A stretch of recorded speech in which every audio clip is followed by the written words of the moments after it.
వాస్తునే నమ్మరా, దేవుణ్ణి నమ్మరా? దేవుణ్ణి నమ్మను. దేవుణ్ణి నమ్మను. Vastu has nothing to do with దేవుడు. It has connections to it, but Vastu అనేది అగైన్ ఇగ్నోరెన్స్. యూనో ఒక పోస్టల్ చదువురాని వాళ్ళు ఎప్పుడైనా వెళ్ళండి, పాత మన సినిమాలో చూపించేవాళ్ళు, ఓ పోస్ట్ మ్యాన్ వస్తాడు, లెటర్ వచ్చిందండి, లెటర్ బాగా నాకు చదవడం రాదమ్మా, ఏం రాశాడు, నాకు ఆడు కొడుకే రాసుంటాడు, కొడుకు మీ కొడుకు ప్రమోషన్ వచ్చిందంట ఇలా అందుకే అవునా అమ్మ థ్యాంక్ యూ అమ్మ అని చెప్పి చిన్నదంతా పెట్టుకుంటుంది. ఏంటి, ఆడు పోస్ట్ మ్యాన్ చదువుకున్నాడు, వాడు నాకు చెప్తాడు, నాకు చదువు రాదు, వాడు ఏం చెప్తే అదే నిజం. వాడు వాళ్ళ పోస్ట్ అంటూ మీకు 100 రూపాయలు ఇచ్చాడు, వాడు 1000 రూపాయలు ఇచ్చిండొచ్చు, 100 రూపాయలు ఇచ్చాడని రాశాడమ్మా అంటే 100 రూపాయలు ఇచ్చాడమ్మా అని. సో చదువు రాకుండా ఆ టైంలో ఎలా ఉన్నామో ఇలా ఉండాల్సిన అవసరం లేదు. ఇవాళ ఎంతో అవగాహన వచ్చింది, బయట దేశాలకు వెళ్తున్నాము, అన్ని దేశాలు ఎక్కడెక్కడ ఉన్నాయి ఏం చేస్తున్నారో తెలుసు, వాళ్ళు ఎలా బిల్డింగ్ కట్టుకున్నారో తెలుసు, ఏం చేస్తారో తెలుసు. దాన్ని బట్టి మనం ఎందుకు ఇలా ఉండాలి అని క్వశ్చన్ చేయాల్సిన అవసరం ఉంది. ఐ థింక్ ఎందుకు బ్రో దేవుడు నమ్మరు? ఎందుకంటే దర్ ఇస్ నో, దానికి రీజన్ ఉంటుందా? నార్మల్గా ఒక ఏమైనా ఉండొచ్చేమో కదా. దేవుడిని ఎందుకు నమ్ముతారు మీరు అంటే ఎవరైనా, మిమ్మల్ని కాదు ఎవరైనా, లెట్స్ సే దానికి ఆన్సర్ ఏమి ఉండొచ్చు? ఏమో అంటే సడన్ గా ఏమైనా ఉంటుంది కదా బ్రో, నార్మల్గా లైక్ ఏదైనా జరుగుతుంది, ఒక పని జరుగుతుంది, ఆ పనిలో మనకి ఏదో అడ్డంకి రాబోయి అది సైడ్ అయిపోయింది, అట్లే ఏమో అరే దేవుడి దయ అని అంటుంటారు, దేవుడి వల్ల బతికాము, అలా సడన్ గా వస్తుంటాయి. అట్లేం లేదు. నేను ఐ డోంట్ హ్యావ్, అంటే నేను అంత బియాండ్గా ఆలోచన, అంత గ్రేట్ పర్సన్ కాదు నేను, అంత ఒక్కడికో వెళ్ళిపోయి అక్కడ ఎవడో చేసాడని అంత కాదు. అక్కడ జరిగిన దాన్ని బట్టి నాకు అర్థమైనంత వరకు అర్థం చేసుకుంటాను, అంతే వెళ్ళిపోతాను. అంతేగాని ఇది కాకుండా ఇంకేదో ఉంది దాని అంత నేను ఇంటెలిజెంట్ కాదు. So I will leave it as human. నాకు ఒక మనిషిని, నాకు తెలిసినంత వరకు వర్షం ఎందుకు పడుతుందో తెలుసు, సూర్యుడు ఎందుకు వెలుగుతాడో తెలుసు, అంతవరకే. దాని బియాండ్ ఆలోచించే వాళ్ళు చాలామంది స్పిరిచువల్ గురూస్ ఉన్నారు, వాళ్ళకి వదిలేస్తాను నేను.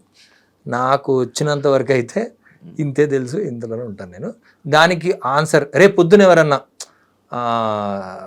మొన్న మా అన్నయ్య నేను అదే ఆడుకుంటాం, మా అన్నయ్య కిరణ్ నేను అదే అనుకున్నాం, రేపు పొద్దున ఎవరైనా ఆ రోజు ఏదో కనుక్కుంటున్నారు కదా, ఈ science what ever it is ఏదో కనుక్కుంటున్నారు, అంటే మళ్ళీ సైన్స్ గొప్పదా ఇది ఏం లేదు, సైన్సే ఏదో పరిశోధన వెళ్తూ చెక్కుతూ భూమి అంతా తోతూ వెళ్తుంటే చివరికి దేవుడు ఇదే దేవుడికి ఏంటది దానికి టెస్ట్ చేసి ఇది దొరికింది, ఇదే దేవుడు అని అనుకో, ఆ రోజు మేము అందరం భక్తులు అయిపోతాం.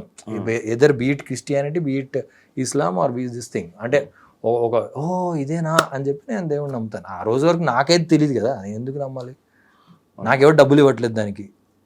డబ్బులు వస్తాయి, యాక్చువల్గా దేవుడిని నమ్మితే డబ్బులు వస్తాయేమో,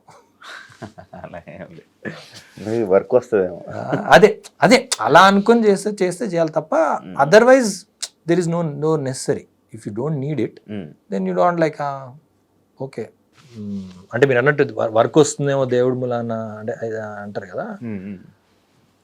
Basically what we believe is we should not put anyone in such stress. ఎప్పుడైతే వీడు పవర్లో ఉన్నాడు, వీడు పవర్లో ఉండడం మూలం నాకు వర్క్ రాదేమో కాబట్టి నేను లొంగిపోతాను. That's what happens, that is work abuse. ఏదైతే అమ్మాయిలని అబ్యూజ్ చేస్తాం అనేది అంటామో అది ఇదే స్పేస్లోకి వెళ్తుంది కదా. యూ డోంట్ వర్క్ ఉంది, మీకు వర్క్ ఇస్తాను, అబ్యూజ్ నువ్వు చేస్తావా చేయవా, నీకు చేయకపోతే నేనేం చేస్తానో నేను చెప్పను, కానీ ఏదో అవుద్ది. So religion does that to people. అంటే ఇన్ టుడేస్ వరల్డ్, ఒకప్పుడు వర్షం పడితే వర్షం కోరుకుంటాను నేను, వర్షం వస్తే బాగుండు దేవుడా అని అంటే that is one thing. But in today's world you know how the rain comes. దుబాయ్లో చిటికేస్తే వర్షం వస్తుంది, literally Dubai sheikh presses a button and rain comes because cloud seeding చేస్తున్నాడు వాడు. అవునా? యా, దుబాయ్లో you can get rain any time. No, even now you can, if you want that sheikh wants, you want get rain. Cloud seeding చేసి పెడతారు. ఇక్కడైనా అంతే కదా, వర్షాలు బాగా రాకపోతే ఏం చేస్తారు, క్లౌడ్ సీడింగ్ చేద్దాం అనుకుంటున్నా అంటారు కదా. ఆ టెక్నాలజీ ఎవడు అనుకున్నాడు అసలు? వర్షం ఎలా పడుతుందో తెలుసుకున్నందు మూలాన వీళ్ళు అక్కడ వరకు వెళ్ళగలిగారు. So today's world does not need it. Today's world మరి what is the purpose then? ఆ పర్పస్కి వెళ్ళామంటే అప్పుడు వదిలేయచ్చు కదా, ఎవడి ప్రాణానికి వాడి మానానికి వాడిని వదిలేయచ్చు కదా. నీకేంటి ప్రాబ్లం, వాడు ఫాలో అవుతే ఏంటి, ఫాలో అవ్వకపోతే ఏంటి, నీ రిలీజన్ ఇంకో రిలీజన్ ఏదో రిలీజన్. సో రిలీజన్ని let it keep it in your houses. It's like keep it. Why do want to just make it so loud and spread it? అది చేసుకుంటే దేవుడు నా దేవుడు గ్రేటా, నా దేవుడు చేస్తున్నాడు చేయట్లేదు, ఈ సంభాషణ, ఆ సంభాషణ నాకు లేదు. ఎందుకంటే అలా పుట్టి పెరగలేదు నేను. నాకు ఎప్పుడు ఇది చేస్తే దేవుడు నీకు ఇది ఇస్తాడు నాకు ఎప్పుడు ఎవరు నేర్పించలేదు, చేయలేదు, నేను ఎప్పుడు అలా అనుకోలేదు. So but still work went on. ఇది నేను పబ్లిక్ ప్లాట్ఫామ్లో ఐ టెల్. మీ ఇంట్లో వాళ్ళు ఎప్పుడు చెప్పలేదా నువ్వు ఇప్పుడు నార్మల్గా బ్రో అడగవచ్చు నాకు తెలియదు, మీ religion? No, I don't have a religion. లేదు అంటే రిలీజన్ అనేది ఎప్పుడు మేము ఫాలో అవ్వాలి అంటే ఇప్పుడు సొసైటీలో ఉన్న రిలీజన్స్లో ఏదైనా ఉందా అంటే అదేం లేదు. అంటే అవేం ఫాలో ఉన్నాం.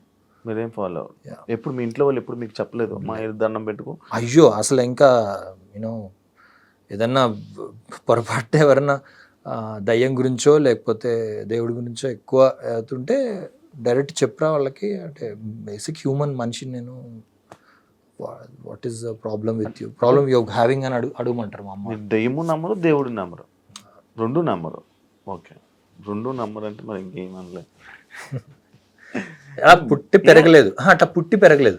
ఇప్పుడు నేను అలా పుట్టి పెరుగుంటే I would think they are great people. If అలా పుట్టి పెరిగి అంటే దేవుడిని నమ్ముతూ పెరిగి ఆ తర్వాత నమ్మలు ఉంటారు వాళ్ళు, దే ఆర్ రియలీ గ్రేట్. అంటే వాడికి సొంతంగా వచ్చింది ఆ తెలివి. వాడు సొంతంగా ఒక అబద్ధాన్ని జయించాడు వాడు. అంటే వాడు దాన్ని ఈజ్ లైక్ నేను ఇది అబద్ధం చెప్తాను అని వాడికి సొంతంగా అనుకున్నాడు. నేను పుట్టి పెరగడం అలా పెరిగాను. అంటే నాకు ఆల్రెడీ ఇంట్లో అలవాటు లేదు. So there is nothing great in it. I'm okay, first నుంచి చెప్పేశారు అది. అంటే రోజు అబద్ధం రా అంటే రోజు మనం నార్మల్గా అంటే ఇలా నమ్మడం అవన్నీ ఆపేసి. మా అమ్మ వాళ్ళు గ్రేట్. అంటే వై ఐఎమ్ సేయింగ్ ఇస్ మా అమ్మ వాళ్ళు గ్రేట్. మా తాతయ్య, మా నాన్న వాళ్ళ నాన్న వాళ్ళు great. They have been born in a certain very very hugely sectarian దీంట్లో ఉన్నారు. దాంట్లో ఆయనకి అంతూ అనిపించి మనం ఎందుకు ఈ గ్లాసు వాడిని తాగొద్దు అంటున్నాం, వాడిని మట్టిలో పెట్టి ఆడి గ్లాస్ మట్టిలో పెట్టమని ఎందుకు అంటున్నావు అని మా తాతయ్య అన్నాడు. వాడు great. He was the one who, అంటే he himself got that thought that why are we doing it. వాడికి నాకు మధ్యలో డిఫరెన్స్ ఏంటి అసలు? Why are they asking him water నా గ్లాస్లో తాగొద్దని? అక్కడ ఆయన విత్తనం వేసింది ఆయన గ్రేట్. కాదు మరి ఇప్పుడు బయో రెజ్యూమ్స్లో లేకపోతే మనం దేనికైనా స్కూల్లో చదువుకునేటప్పుడు అప్పటి నుంచి కూడా మరి అవి ఉన్నాయి కదా బ్రో, అది రాయమని రిలీజన్ ఆ టైం పీరియడ్ అంతే. మీకు స్వీడన్లో వెళ్ళండి ఉండదు కదా, మీరు బాగా డెవలప్ అయిన నేషన్స్కి వెళ్తే ఉండదు అక్కడ. వాళ్ళు అడగరు అసలు, వాళ్ళు చాలా చెప్పకండి అంటారు, ఇది చేయండి అంటారు. ఇప్పుడు చైనాలో లేదనుకోండి, చైనాలో రిలీజన్ అసలు వాళ్ళు పొలిటికల్లీ దే డోంట్ ఫాలో.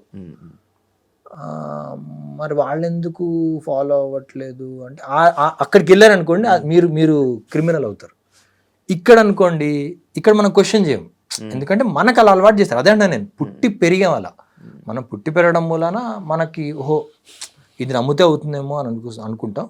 అలా నమ్మకున్నా కూడా వాళ్ళకి జరుగుతుంది అనేది మనం గ్రహించం.